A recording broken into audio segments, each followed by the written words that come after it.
Good morning बच्चों। Good morning ma'am. आज हम कौन सा चैप्टर पढ़ रहे हैं? ईंटों से बनी इमारतें। तो यहाँ पर हमें लाइव प्रैक्टिकल करना है। अभी देखो हम क्या करेंगे। ये क्या है सामने? ईंट में कितनी सतह होती हैं? कितनी होती हैं? 6।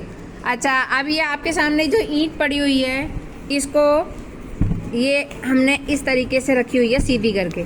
ये बताइए जरा इसका नाम क्या है? ये जो लिखा हुआ है MBC, ये क्या होता है?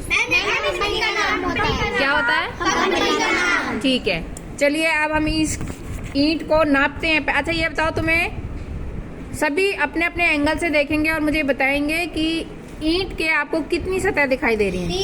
3। कौन कौन सी? विराज अपने जरा बताओ मुझे। एक ए वाली, एक ए और एक बी। हाँ, 3 सतह हमें दिखाई दे रही हैं और 3 सतह हमारी छुपी हुई हैं। एक नीचे छुपी हुई है, जैसे मैं अगर अपने एंगल से देखूं तो मुझे उसकी ऊंचाई ये वाली साइड दिखाई दे रही है, ये दिखाई दे रही है और ऊपर की दिखाई दे रही है ना। नीचे की छुपी हुई है और उस साइड की 2 छुपी हुई हैं मुझे, जो नहीं दिखाई दे रही हैं। चलिए अब इसकी लंबाई नाप के बताइए मुझे। सब बच्चे नोट करेंगे अपनी कॉपी बुक में। कैसे लगाया ये इंच टेप? कहाँ से लगाया? शुरू करो। ये कहाँ से शुरू करोगे?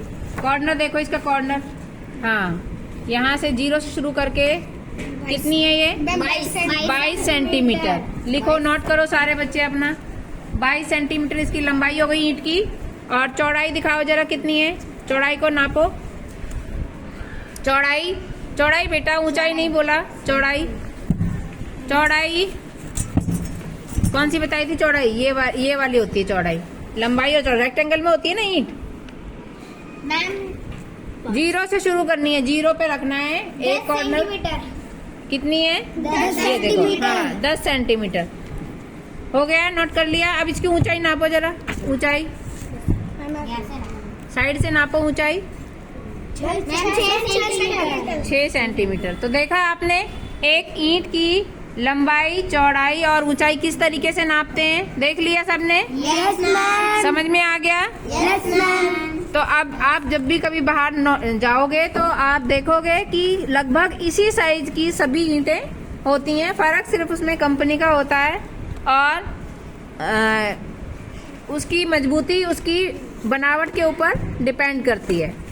चलिए ठीक है, ओके, बाय।